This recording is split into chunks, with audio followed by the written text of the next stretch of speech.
In the Fuzzy Memories podcast, we celebrate the good, the rad, and the fugly of the 80s and 90s. We're three latchkey kids who made it out alive.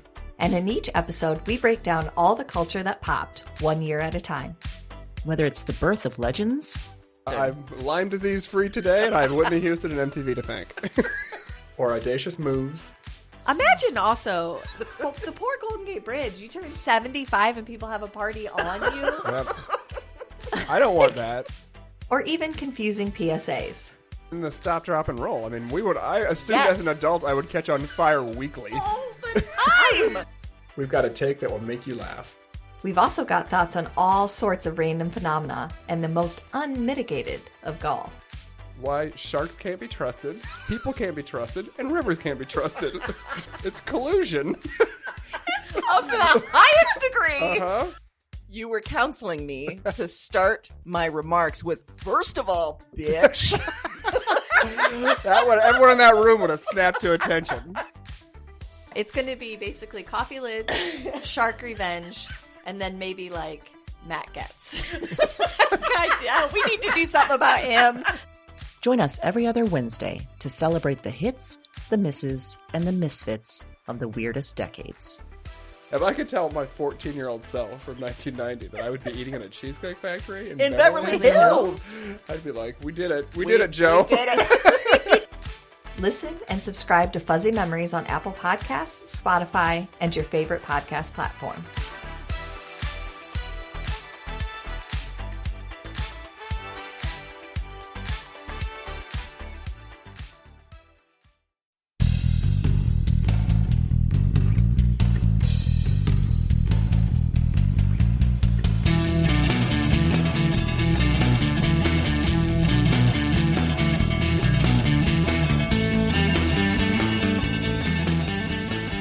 Hello, and welcome to Broads and Books, the podcast with one unique theme, 4 hand-picked book recommendations, and 2 broads.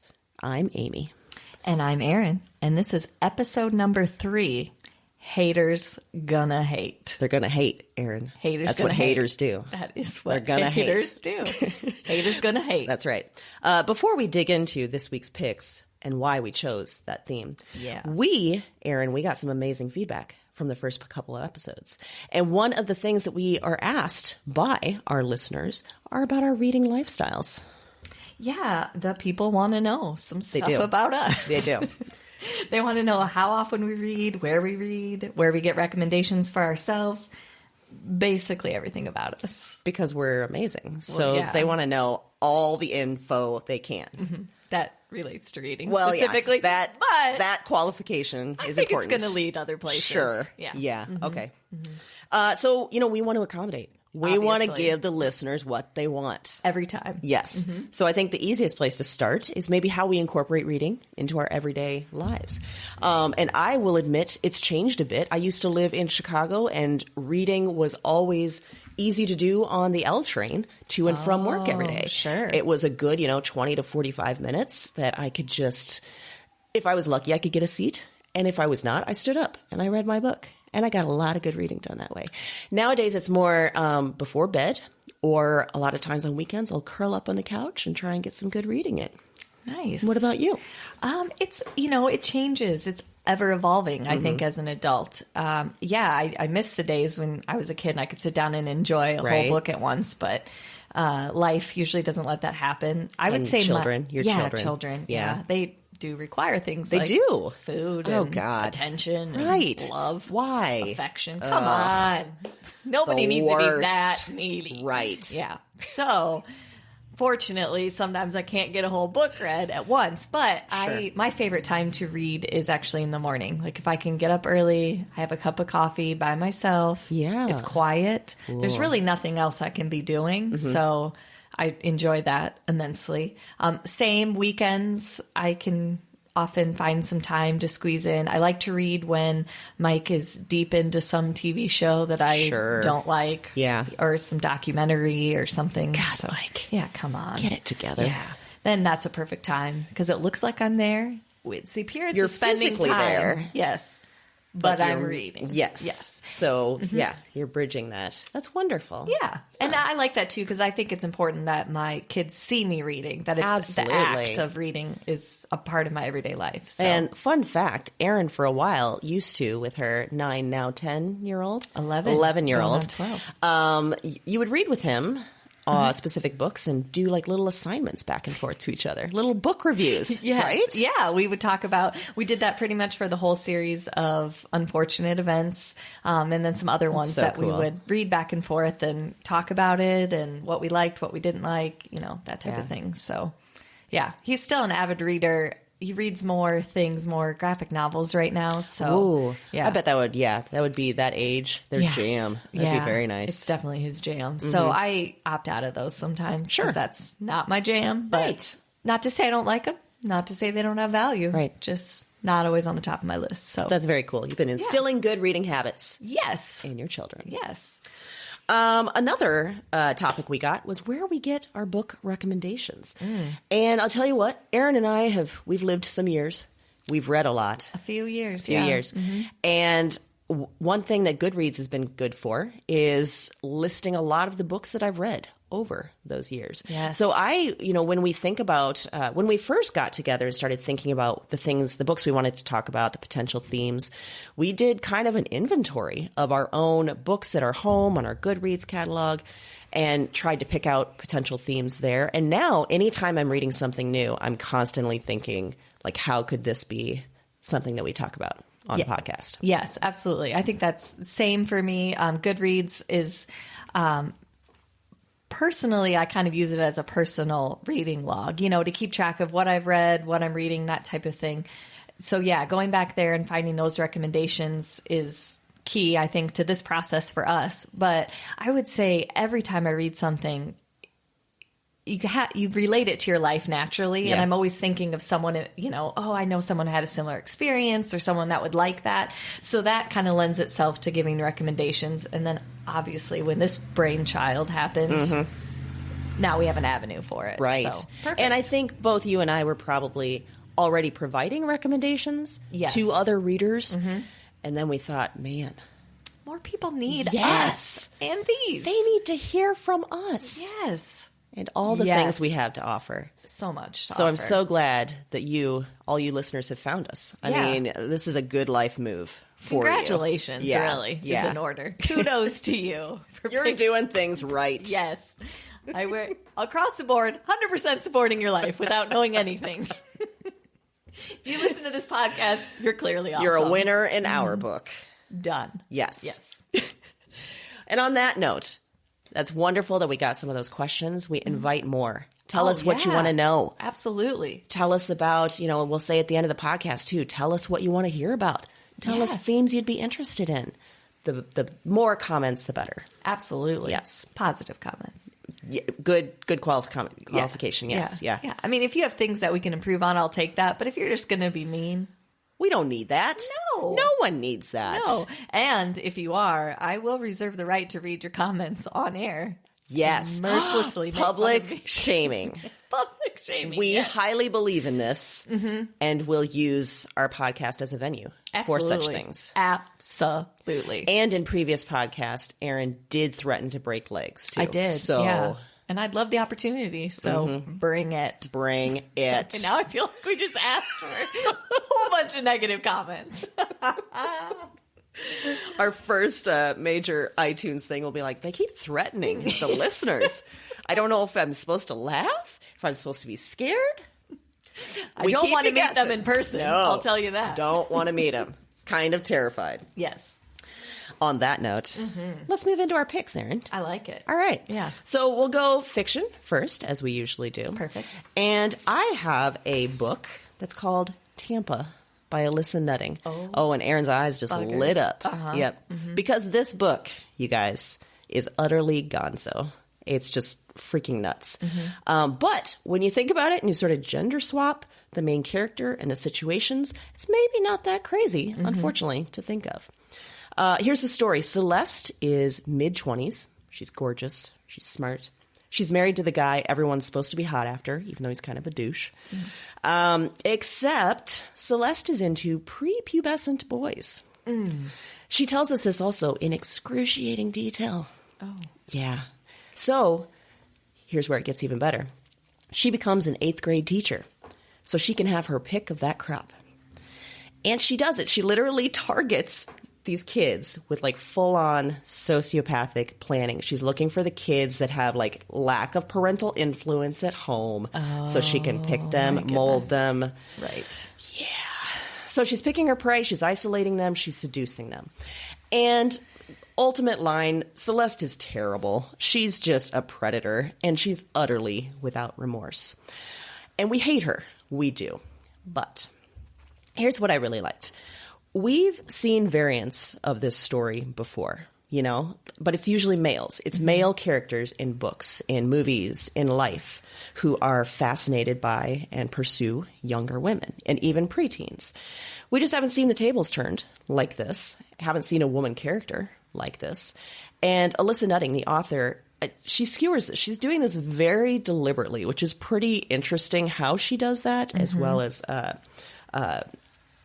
just how she does that. But one of the things she also does is sort of skewers this obsession with age in our society. So like I said, Celeste is like 26, but she is on this firm Botox regimen. She's got all of these like rituals and things to do to make sure everything is absolutely perfect. You know, no sign of age whatsoever. Okay. She really feels that time is running out, and she says this is particularly a woman's thing.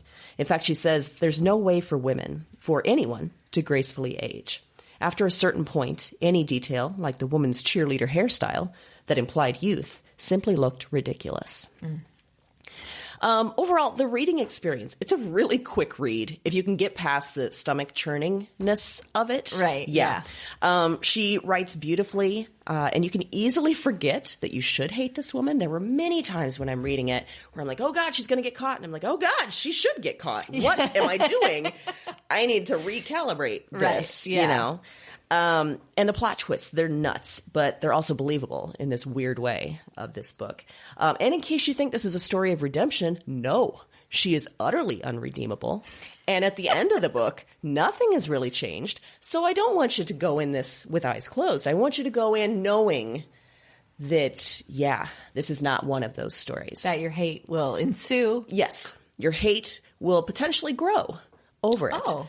But there's a reason I'm talking about this book. I loved it because maybe I hated her so much. Yeah. And because she's being used as sort of a comment on society, perhaps.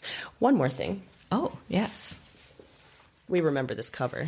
Yeah, the cover it's its own piece of artwork. Yes. I know that I can't represent this visually on the podcast. No. But I am looking at Erin's face right now. And it's just that mixture of, oh God, horror and respect in a way. A little bit, yeah. Yes.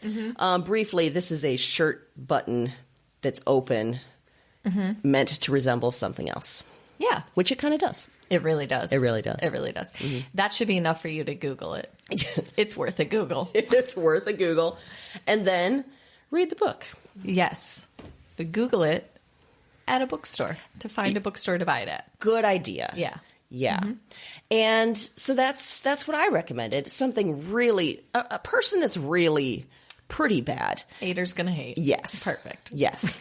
Okay. What you got, Erin? Well, similar. I have my fiction pick it's actually a 2-for-1. Oh. So I know. I couldn't talk about one without the other. So oh my God, I brought I don't them know both if this to the is table. allowed. I know. It's hater's gonna hate. I'm gonna break the rules. Okay. Haters gonna hate. You can't keep me down. All right. It's called You. And then the second book is called Hidden Bodies by Caroline Kepnes. So they're both by the same person. Okay. And it's volume 1 is You, and Hidden Bodies is the sequel follow-up. So you really can't talk about one with the other, because if you do read the first book, you're going to want to read the second. Oh, wow. So it's weird, it's twisty, it's clever. It's unlike anything else that I have ever read. The main character, Joe, works in a bookstore in the East Village. When we meet him, he seems harmlessly nerdy, loves books, loves certain authors, obsessed with his bookstore job. On the front, you're like, okay, he's in this lifestyle, that's great. And then enters Guinevere Beck, who she's smart, she's sexy, she's everything in a typical book / movie you would never see this guy go after. Or like in a rom-com style, it'd be like, oh, the beautiful lady bestows herself on the nerdy guy. Okay. Right? Yes. That's not quite this story. Okay. So he, up to this point, it's pretty normal, except for the fact that this whole book is written in second person, which is very unusual. Second person is writing as if you're talking to the person. So you entered the room. I watched you pick a book off the shelf. This is not a style that generally authors use, particularly not for a whole book. So it's a little shocking at first to read it that way. Get used to it. Yes. Yeah. But the way that she uses second person, the author, through Joe's eyes. So you're seeing everything through Joe's eyes. And he's talking to Guinevere the whole time, to Beck, they call her for short. So basically, after he meets her and sees her, he has decided she's the one. She's everything. I need to have her. And I say have her because he really does want to possess her. Oh, boy. So, deep dive into her social media accounts. Oh, dear. And she's one of those, everything out there. So he just happens to be in her life. Oh, I just happen to be at this restaurant, or I just happen to be the fix-it guy in your apartment building when something breaks that I may or may not have broken. Yes, so completely immerses himself in her life to the point that she notices and they start a relationship. You don't really know what Beck's thinking entirely, but you get the idea that she's thinking that this is sort of just a fling that she has on the side. She has a boyfriend that's on and off. It's a whole nother situation. Joe, however, we're all in. So at this point, it just continually gets weirder and darker and twistier. And I can't tell you anymore without ruining anything, but it is one of the quickest reads. And I tell you that I brought you 2 for 1 because really, if you buy this book, just buy the second one because you're going to want to start it right away. Wow. You just can't stop. So you're not supposed to like Joe. I mean, in reality, he's a creep. Yeah. From what you know right now, he's a stalker. So much more comes out about him. So you hate him, but at the same time, you're always rooting for him. You're like, oh, don't do that. Oh, no, you're going to get... And then you think, well, yeah, you should get caught doing that. Yes, That's crazy. yes. So you really don't like him, but at the same time, you do. And I think that it's not just that he's flawed. I mean, it's truly like a hatred. Oh, my God. Because he's crazy. Yeah. But you're also rooting for him. And the way that she does that and kind of the mind shift that takes combined with the second person, it's just a whirlwind. It sounds like the second person really maybe accentuates that or makes that even more possible. Yes. Yeah, it really is. Is the second one also written in the second person? Okay. So same guy, same girl. Okay. And the second one ends, I'm hoping that there's going to be a third because the way the second one ends, it kind of leans towards that. She released another book this summer that was not related to these two. So I'm hoping because I'd probably read 10 of these. They were so engrossing. The characters are fantastic. It's unlike anything you've ever read. Wow. So I highly recommend. I know that I don't remember the network that did it. I was just going to ask you about that. I think it was like a Lifetime show or something. Yes. And Penn Badgley. And Did you watch it? No, I didn't. Do you think it would translate to a show? Oh, yeah. Okay. Yeah, I think you could translate it to a show. I think you're going to lose something with the second person a little bit, just because reading that is very powerful. So it's a mini series, I think, and I think it's out on Netflix now. It's in my queue in Netflix. Oh, it's in your queue. I highly recommend the book. Okay. I mean, I know that comes as a shock to everyone that I say, shocking. Read the book first. Right. Yeah. Okay. But in this case, I really do say, because I just think reading that second person and seeing him write all these things out is really going to enhance your experience. So not saying don't watch the show. Okay. Just saying, Sure. maybe second. Okay. Yeah. So that is my Man, we picked first. some despicable people. Despicable characters. But that is a sign that both of these authors chose a way of telling the story that you're still completely engrossed by. That's so fascinating how they can do that. Yes. Yeah. And you do. You love to hate this character. I mean, I would read a bunch of books with Jo. And is it a woman writing? Yes. Who is it? Okay. Yeah. Absolutely. Yep. Whew. Okay. Well, we got some more people to hate. So we have 2 non-fiction picks, still books. And mine is the play Who's Afraid of Virginia Woolf by Edward Albee. I've never seen the movies. I know that's what I think a lot of people think of, but I was assigned to read the actual book as a play, and it was actually a really fascinating read in and of itself, and just kind of picturing how it would go down and everything. And why I picked it is both leads, Martha and George, are just awful people. Just terrible. Yeah. Just really... I don't even know if I root for them at some point, but just hatred. Just yeah, but towards the end, more depth comes out, so you at least have a little bit of perspective. So you get sucked in. The story is this: Martha and George are this middle-aged married couple. This is around 1962. George is faculty at a local university. Martha is daughter of the president of that university.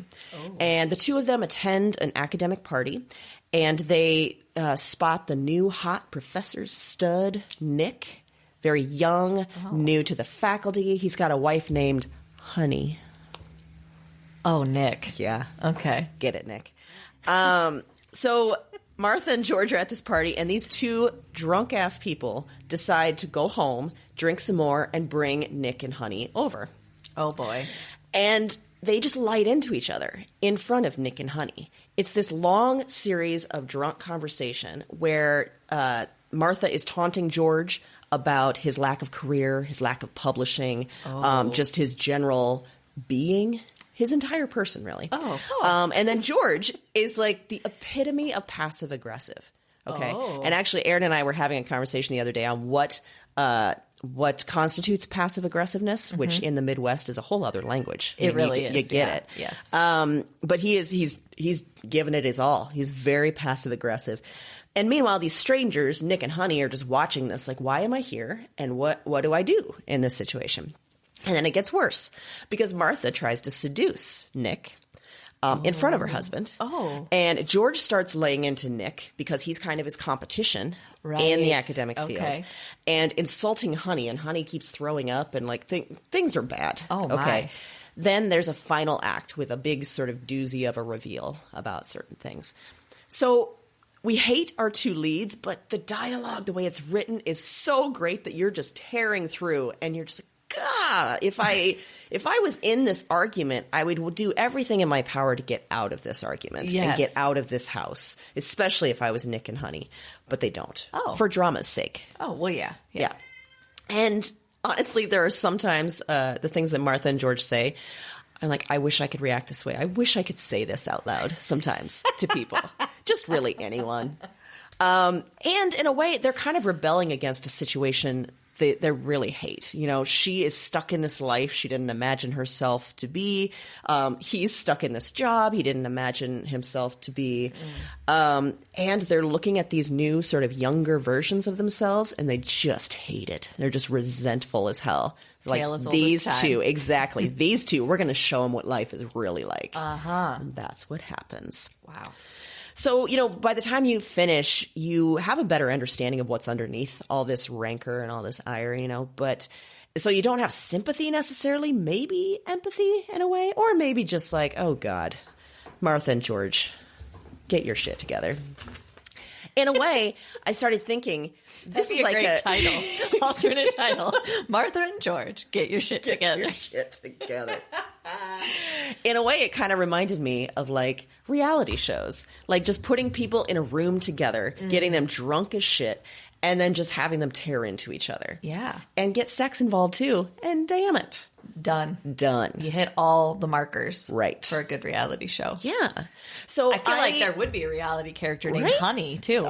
For sure. For sure. But it would be something weird, like it's double E and then a Y. Yes. Or E at the end. Just like a long E. Honey. That long like E. 3. I'm sorry, no, it's spelled with 3 E's. Thank you very much. Martha and George would have none of that shit. I'm like, honey, no. So yes, did you see any of these movies? No, I haven't. Because I think there's multiple versions. There was one with Richard Burton and Elizabeth. Why am I completely blanking on the woman with 8 husbands? Oh, Elizabeth Taylor. Taylor, yeah. Good Lord. And I think there's other versions as well. And I imagine it's very powerful to see in person in a play or in a movie, but it might be almost too much. I mean, just even reading this, I had to put it down a few times. Like, this is awkward. I need to look at some cats on Instagram. I need to calm down. Is that your Zen? That's my Zen. Just so we're clear. When I'm feeling raw, I go to Instagram and look at some cat pictures. Particularly, there's an account of bookstore cats. There's bodega cats. And then there's just your general, random cats of Instagram. Well, yeah. Okay. There's I no highly shame recommend in that. it.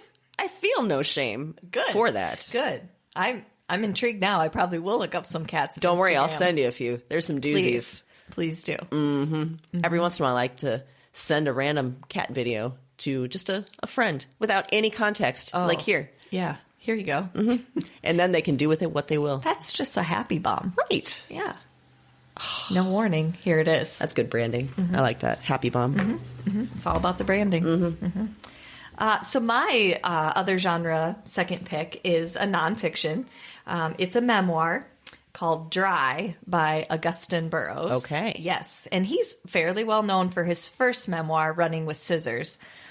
Primarily because he was very brutally honest, very vulnerable in it. So he got a reputation very quickly. He's a beautiful writer, but also for really putting it all on the page. And I would say Dry is absolutely no different. It chronicles his battle with alcoholism, and he really spares no details. He does not hide anything, not one thing that he does. There are many, many, many times that you really dislike him / hate him for the things he does to people he supposedly loves and cares about, just his general attitude. There are quite a few times that you just kind of the same reading experience. I had to put it down a few times and come back to it because you're just kind of taken over with this, like wanting to sit him down and be like, this is not right, which tells you that he did this perfectly because obviously none of a battle with alcoholism is going to be pretty or, and it's not necessarily a story about redemption or about getting to the end and finding yourself and it's all good and happy, which I think is a little bit more realistic. So I enjoyed it for that. I think that you're in awe of him at some points because he's so willing to show all of his flaws and go there on everything. Sometimes when I was reading it, I would imagine him, turning this over to an editor and thinking an editor probably never had to write, like, give me more. What's going on here? Because all the things he's feeling, the things he did, things that would be probably deeply embarrassing for some people, he doesn't spare you. I mean, you live it all with him. So you definitely feel like you're right there.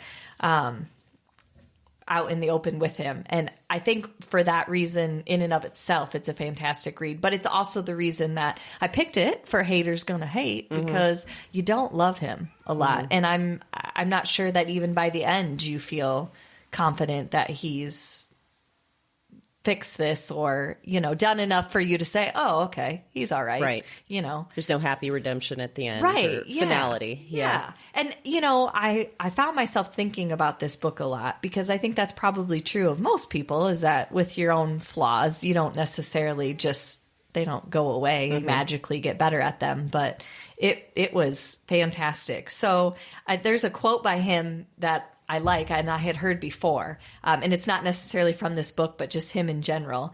He said, I myself am made entirely of flaws stitched together with good intentions. Oh, wow. Yeah, right? And I felt like that speaks to a lot of people. So really, I think that this book, regardless of whether you have a connection to addiction or anything like that, it just speaks to a human nature element of, wow. Get it out, Erin. Take your time. Whatever word that's coming, you just let it out. Maybe now is the time to admit that both of us are a little sick. Yeah, I have a terrible cough, which when I laugh comes out sounding like a vicious dog bark. So that it's perfect for haters gonna hate, because you gotta hate that sound. Exactly. But you know what?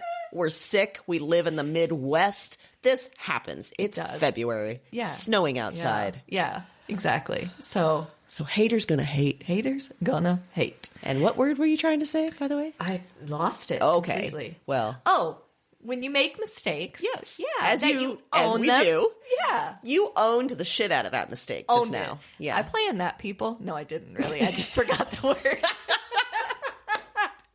I don't know what I was going for. It was started with a C, but it didn't end. Yeah. Again, there's so many times I wish our podcast could be visual just to see the looks on Erin's face. They're pretty great. She, very expressive. When she could not get that word out, it was just like, what do I do here? What happens? Back out quickly. But there's nowhere to back out to. It was awful. Felt like I was with Martha and George. Yeah. Meanwhile, Podcat just meowing away. Yeah. Podcat was really liking my moment there. Podcat was like, she's finally getting her due. That one that's in my house. Who's allergic to me. Doesn't let me love her. Oh, man. Shamed by Podcat.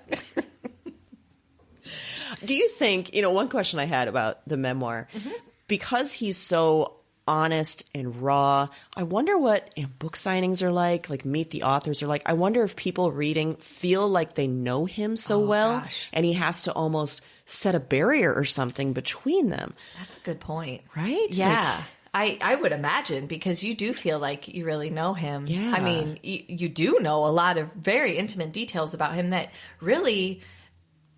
Even I'm trying to think of my own relationships, and you would hope in a marriage or with really good friends that you could share things like that. But I think that takes years of trust and building. Definitely. So a lot of bravery to put all this out there. Absolutely. And I think that's the magic of his writing, is his willing to be just completely vulnerable and say, here, this is what it is. I'm not going to sugarcoat it so that you like me more. I'm just going to tell you the story. And he does a great job. It's absolutely worth a read. Like I said, whether or not you have any connection to addiction or anything like that, it's still just a great read. So, and you said that he wrote at least one other book. Have you read the other things that he's... Yes. Okay. Oh, yeah. Yep. He's written quite a few. He has actually a humorous writing style in some of his other writing. He's written some essays as well.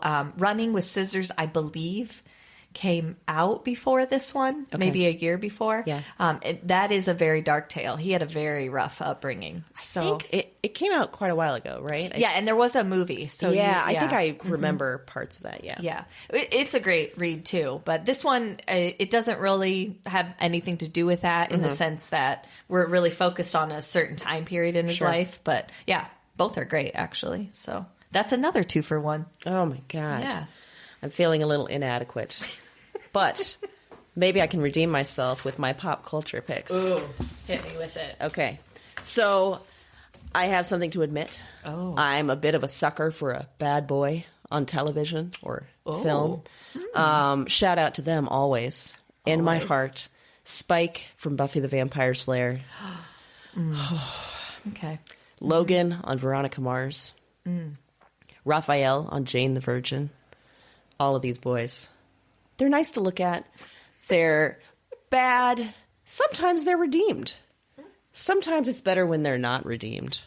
Yeah. Anyway, so I have a lot of bad boy, interests, but there's a few favorite females that you love to hate that I really want to talk about. I thought a lot about who would, because there's so many. Think about Parks and Recreation, for example. The two Tammys, Ron Swanson's ex-wives. Yes. Love to hate Tammy 1 and Tammy 2. Yes. Excellent. But give me more. Give me loved every more. scene they were in. Yes, completely absolutely. unredempted. Yeah. Completely irredeemable. Yeah. Both of them. But one of my favorites, and did you ever watch Buffy the Vampire Slayer? Not with any regularity, so I'm not going to be a great resource. Podcast ended. You all just witnessed the end of our friendship. As I was saying it, I was like, this could be a thing. This could be where it goes. Episode breaker. 3 over. God. I wish I'd known this before we wasted your time, listeners. I'm sorry. Well, that's okay. I imagine there are many listening who have not watched Buffy the Vampire Slayer. I still love you all. It's okay. Let me just tell you a little bit about this show. The look on your face says otherwise. It does. It's okay. Yeah. Briefly, Buffy the Vampire Slayer was in the late 90s, early 2000s, featuring Sarah Michelle Gellar as a 16-year-old teenage girl who gets imbued with powers so that she can kill vampires. So the beauty of the show is all about it's like teen angst that feels like it's the end of the world when actually it is sort of the end of the world. Yeah. And all of your choices do have apocalyptic meaning. Lots of star-crossed lovers things going on, all of that. But one of the best characters that you really love to hate, her name is Faith. Because Buffy is a slayer. She's very goody-goody, kind of. She never misuses her power. She's always out there fighting the good fight. Faith gets those powers as like, hell no, I want to use this to benefit me. Oh. And so she kind of misuses her power. She is all about the violence, all about the sex. She's like the anti-Buffy, and it's glorious. Oh. She goes kind of full psycho for a while, even switches bodies with Buffy, as one does. Well, yeah, obviously. Right. Who hasn't done that? Wreaks havoc. Yeah. Makes for a weird Monday. It really does. And yeah, so she goes full on psycho. She has all sorts of ups and downs throughout Buffy and then the spinoff show Angel. And she's just an utter delight to watch. And in fact, if you use GIFs or memes on the regular, check out a Faith GIF or meme. There's always some killer line. And sounds fantastic. Eliza Dushku is the actress who played her, and she's kind of a badass. Wow. Yeah. Great. So I hope I've introduced Faith to some of you and that you go forth and watch some episodes with her. Maybe watch the entire Buffy. Yeah. I mean it's 7 seasons. You can do it. Yeah. Easy. Who doesn't have that kind of time? Right. Come on. Let's all be honest. We can do it. There is some real good stuff in there. Okay. Well, I'm going to have to put it on my list, clearly, or we can't be friends. Also, I think I've reached the limit of my words when I said there's some real good stuff in there. Best recommendation ever. Maybe the cold has gone to my head finally, and it's just settling. Yeah. And it's like that's the limit of your words right there. That's real it. good, Real good real stuff. good. You should watch it. Real good stuff. It's like what you say about someone's cooking when it's bad. This is real good stuff. This stew is amazing.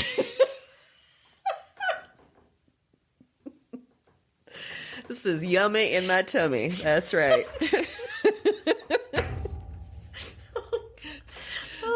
Oh, Erin, can you take us away from this? Can you help us? I'm trying so hard. Okay. Well, my pop culture pick is a little reality TV show called Below Deck. What? Yes. What?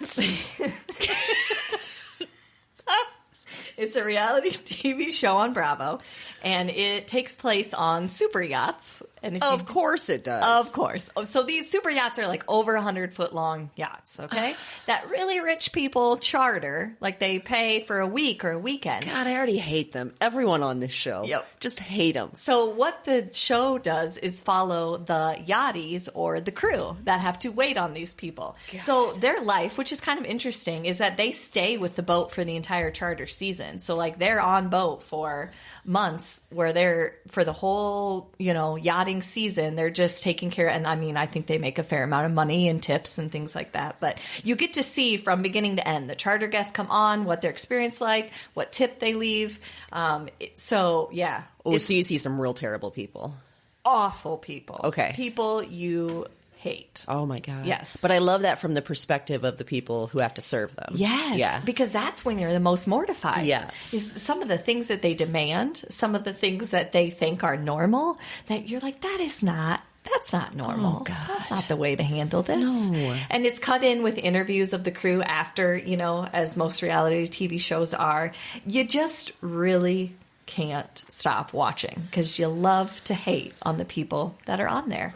They have some recurring guests that had such a great experience. They come back, whether or not the crew really thought they were great. So wonderful. So it started originally with the Captain Lee is the guy that runs the yacht is the captain. And then has a crew, and the crew members change season to season. So sometimes it might be the same chef, it might be the same head stewardess, whatever. But the spinoff is called Below Deck Mediterranean, and it features Captain Sandy, who is a rare female captain in the yachting industry. Get it, girl. Total badass. like it. I love that. I love Below Deck, but Below Deck Mediterranean with Captain Sandy, my favorite. Because she is like a take no prisoners. I will cut your head off at sea if you don't handle your business. Wow.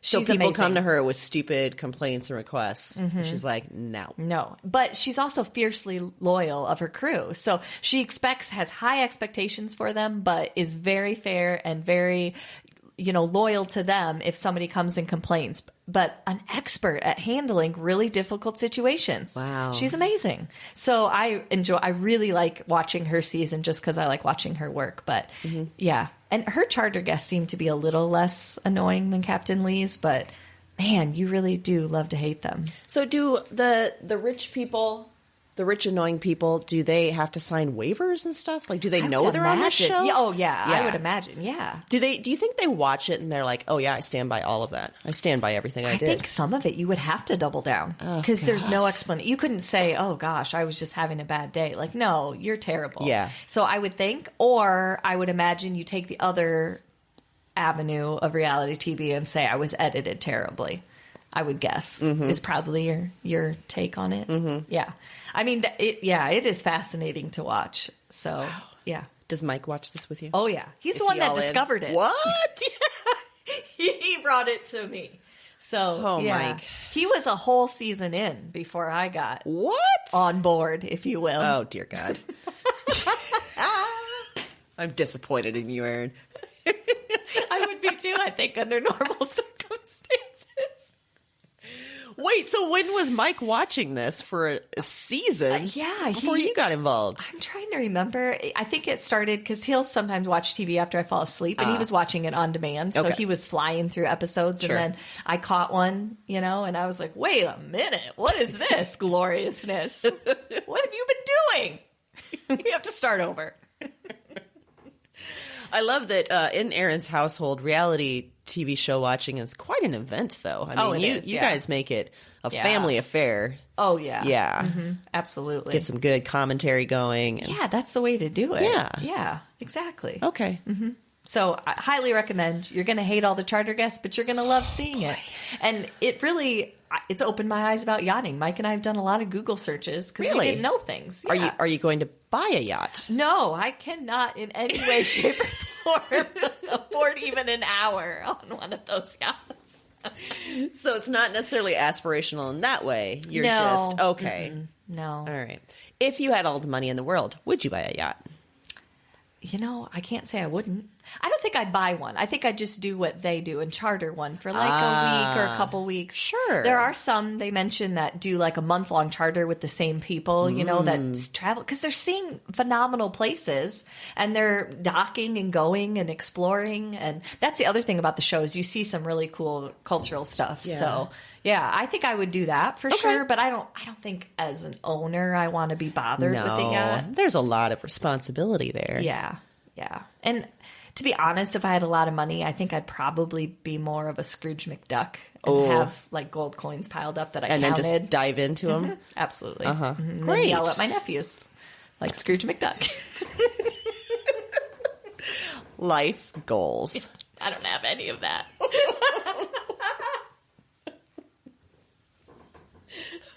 Okay. I think we need a listener out there to do some fan art of Erin diving into a pile of coins. Yes. Scrooge McDucking it. Scrooge McDucking it. It is Yes. Scrooge McDuck, right? Yeah. Not Donald. Okay, great. Yeah. No, it's Scrooge McDuck Okay. that has the gold coins. Right. Yeah. Yeah, the gold coins. Yeah. Okay. Great. Oh, boy. Wow. A lot of people to hate. Hate to Scrooge McDuck. Yeah. You just never know where we're going to God. go in this Yeah. podcast. I have It's a to say. journey every time.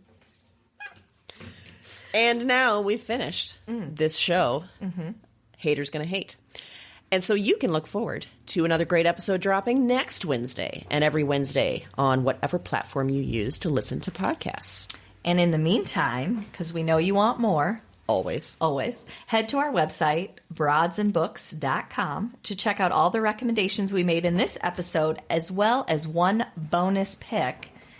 Each episode will pick one extra pick that's only on our website, and we rotate those. So sometimes it's Amy, sometimes it's me, but it's one bonus pick on there. And I think this time it's me. Ooh. Yeah. You better, you're going to Get want to ready get there. mentally, physically, spiritually. Emotionally. Yeah. Okay. All of the Lees. Get it ready.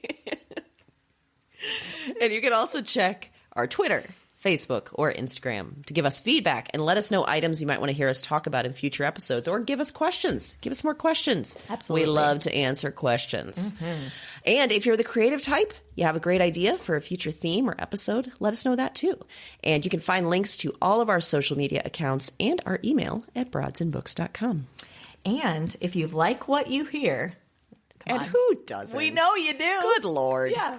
Don't Don't pretend. Yeah. We would appreciate a review on whatever site or application you use to listen to podcasts. Reviews help more people find us. So if you can give reviews, iTunes, Google Play, anywhere that you find your podcasts, share the love. Share to the world how enchanting you find the broads of Broads and Books. Yes. As well as, deeply fulfilling picks that we give. Obviously. Yeah. Yes. Great. See, we just wrote the review for you. So Yeah, just go for it. Literally just take that and Yeah. write it Duh. now. And we are excited to hear from you and excited to be back every week. And until next time, that is it for us. Happy reading.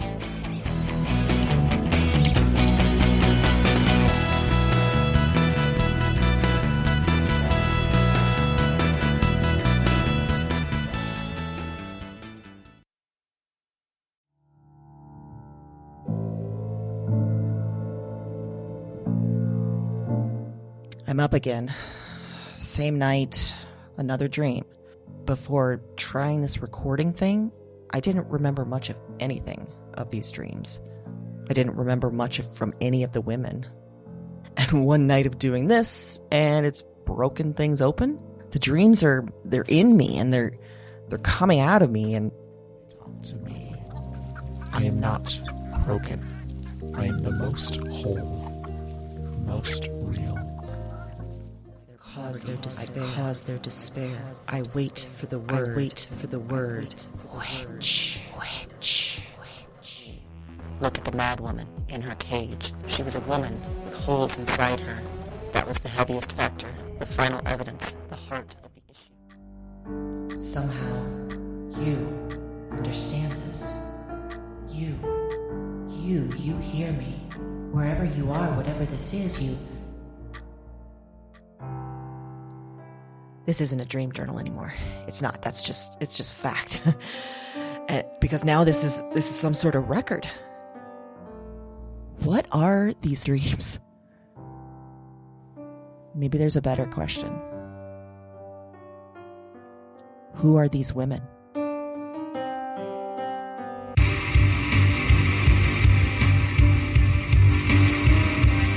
Weird Woman is a Broads and Books production.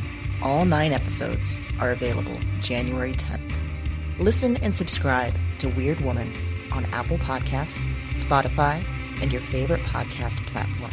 That's WYRD Woman, wherever you listen to podcasts.